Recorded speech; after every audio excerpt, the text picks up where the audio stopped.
Hi, I'm Julian Vasquez Heilig, Dean of the College of Education at the University of Kentucky and Professor of Educational Policy Analysis and Evaluation. And I just want to just quickly tell you a story. I was coming back from an academic conference in Rome about accountability in 2012. And at that conference, there were ministers of education, academics, and other researchers talking about what a success No Child Left Behind had been, and that every country should have a test and punish system. And I thought to myself on the plane, how could people be so wrong? Now in 2021, it seems so obvious that No Child Left Behind wasn't successful and wasn't going to be successful. But at that time, people were still thinking about how successful it might be or was. On that plane, I came up with a new idea called community-based accountability.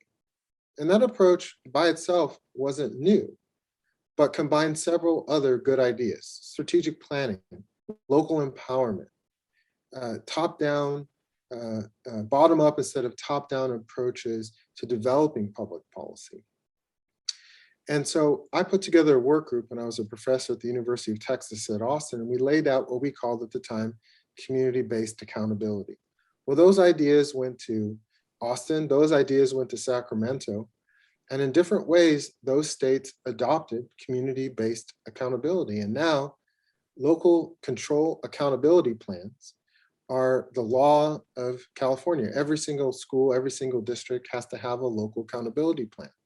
Communities come together and set goals, and resources are attached to those goals.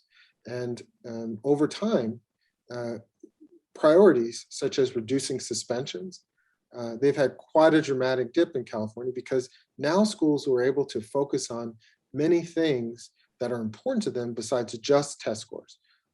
School discipline and suspensions just being one of those. And community-based accountability is part of a broader approach to education reform. For about 20 years, education reformers have used top-down external approaches to education policy and forced them onto communities. Well, the alternative to that is bottom-up community-based approaches to education reform. Community-based accountability is one of those.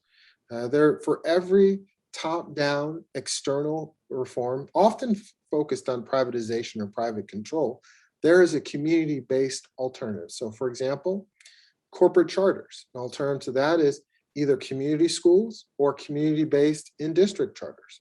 Charter schools and schools don't have to be privately managed or privately controlled or for-profit. You can have charter schools or community schools that are operated in a democratically controlled way.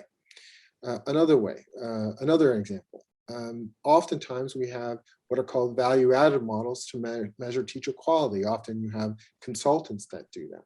But a community-based way to evaluate teacher quality is something like peer assistance and review. Of course, no system is perfect, but having expert teachers working with educators to improve their practice and their pedagogy is dramatically better than having someone calculate a value-added model. Now, I've talked extensively about community-based education reform on my blog, Cloaking Inequity.